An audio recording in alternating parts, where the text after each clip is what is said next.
Assalamualaikum warahmatullahi wabarakatuh. Perkenalkan, nama saya Safira Sabira. Izinkan saya bersama teman-teman saya untuk mempresentasikan hasil kami dengan tema hoax merupakan disinformasi sebagai konsekuensi kehadiran media baru. Perkenalkan, nama saya Safira Sabira dan dilanjut oleh teman saya. Perkenalkan nama saya Adi Lutfia Ramadanti. Perkenalkan, nama saya Andara Ramania Ramadan. Perkenalkan, nama saya Fahma Fitriayu. Perkenalkan, nama saya Inaya Ladawia. Perkenalkan, nama saya Karindriana. Selanjutnya akan kita mulai untuk presentasi yang akan kita paparkan. Untuk materi pertama itu ada A, teori tentang komunikasi antar persona dan komunikasi kelompok. Teori tentang komunikasi antar persona dan komunikasi kelompok adalah kerangka konseptual yang digunakan untuk memahami, menjelaskan, dan meramalkan pola-pola komunikasi antar individu atau antar persona atau dalam konteks kelompok. Teori-teori ini membantu mengidentifikasi faktor-faktor yang mempengaruhi interaksi, dinamika hubungan, dan proses komunikasi. Dalam komunikasi antar persona, teori-teori tersebut dapat mencakup konsep seperti pertukaran sosial, ekspresi diri, dan koordinasi makna. Mereka membantu menjelaskan bagaimana individu berkomunikasi satu sama lain, membangun hubungan, dan mengelola makna bersama dalam interaksi interpersonal. Selanjutnya adalah pengertian dan situasi terkini perkembangan media baru, dampak positif dan negatif dari fenomena kehadiran media baru. Media baru merujuk pada bentuk-bentuk media yang muncul dan berkembang seiring dengan kemajuan teknologi, informasi, dan komunikasi. Media baru seringkali bersifat digital, terhubung melalui internet, dan memberikan pengalaman berinteraksi yang lebih dinamis bagi penggunanya. Contoh media baru termasuk situs web, jaring sosial, blog, podcast, aplikasi mobile, dan platform konten digital lainnya. Media baru membawa perubahan signifikan dalam cara informasi disampaikannya, dikonsumsi, dan dibagikan. Mereka memungkinkan partisipasi aktif dari pengguna, memungkinkan mereka menjadi produsen dan konsumen konten secara bersamaan. Selain itu, media baru seringkali bersifat lebih terbuka, memberikan akses ke beragam sumber informasi, dan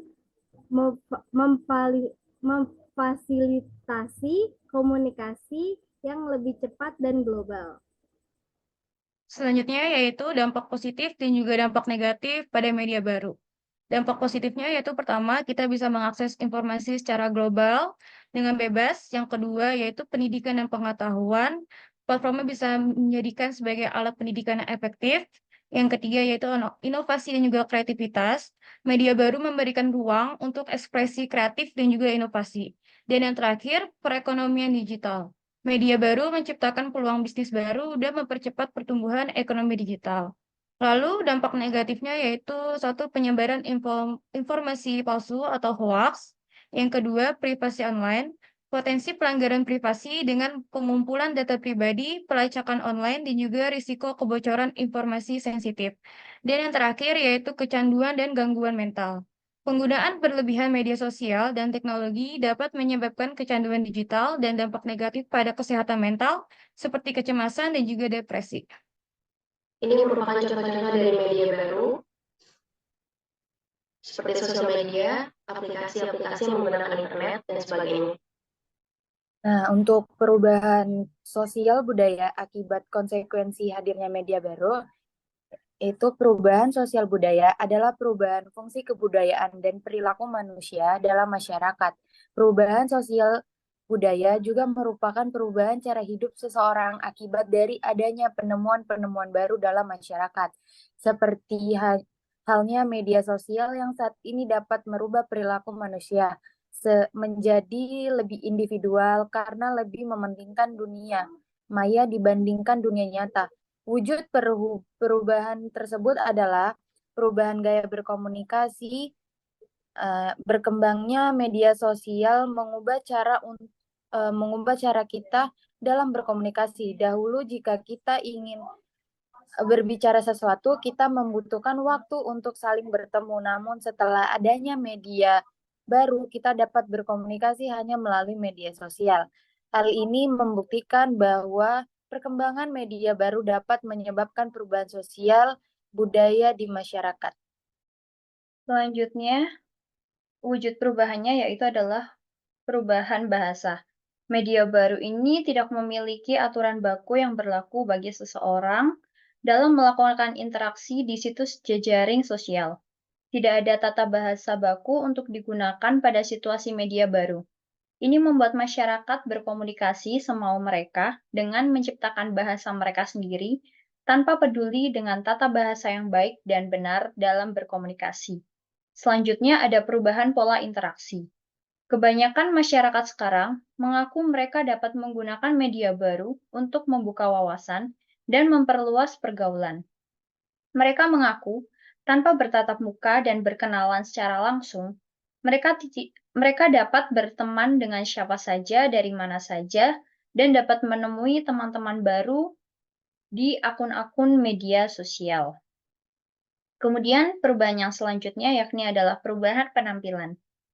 Secara tidak langsung, media baru membuat masyarakat Indonesia, khususnya kaum remaja, merasa dituntut untuk mengubah karakter dan penampilannya sesuai dengan standar ideal kebanyakan orang. Ada beberapa dari masyarakat Indonesia, khususnya kalangan remaja, yang bergaya dengan rambut mereka dicat beraneka warna mengikuti kebudayaan Barat yang mayoritas orang-orang di sana adalah berambut pirang, bahkan berpakaian minim di depan umum mengikuti gaya orang-orang Korea. Hal ini sebenarnya memberi dampak buruk bagi mereka yang tidak bisa mengikuti perubahan seperti ini, karena akan menyebabkan seseorang merasa minder. Kemudian perubahan yang selanjutnya yakni adalah perubahan pola kebiasaan. Kehadiran media baru sedikit banyak mengubah pola kebiasaan sosial masyarakat, seperti pada cara berinteraksi, penerimaan informasi, dan masih banyak lagi. Maka dapat disimpulkan bahwa media baru telah mengubah kehidupan sosial di masyarakat. Yang terakhir adalah solusi akibat dari media baru. Menghadapi perubahan budaya akibat hadirnya media baru, beberapa solusi yang dapat dipertimbangkan antara lain, satu, meningkatnya literasi media di kalangan masyarakat, agar mereka dapat secara kritis memahami, mengevaluasi, dan menggunakan media baru. Pendidikan media dapat membantu mengurangi penyebaran informasi palsu dan meningkatkan pemahaman tentang dampak budaya dari media baru. Kemudian fokus pada literasi digital untuk membantu masyarakat memahami dan mengelola informasi online, menjaga privasi mereka, dan memahami etika digital.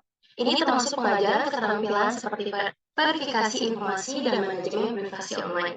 Selanjutnya, kerjasama antara industri media, pemerintahan, dan lembaga lainnya untuk mengembangkan kebijakan yang mendukung keberlanjutan etika dan tanggung jawab sosial dalam pemanfaatan media baru. Cukup sampai situ paparan dari kelompok kami. Kurang lebihnya mohon maaf. Semoga dapat mudah dipahami. Assalamualaikum warahmatullahi wabarakatuh.